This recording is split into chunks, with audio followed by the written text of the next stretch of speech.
So guys আমরা চলে এসেছি আজকে কৃষ্ণর বাড়িতে।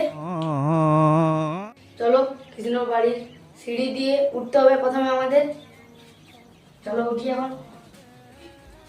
ও কৃষ্ণর বাড়ির দরজা। গাইস দেখা যাক কৃষ্ণর বাড়িতে কি পাওয়া যায়।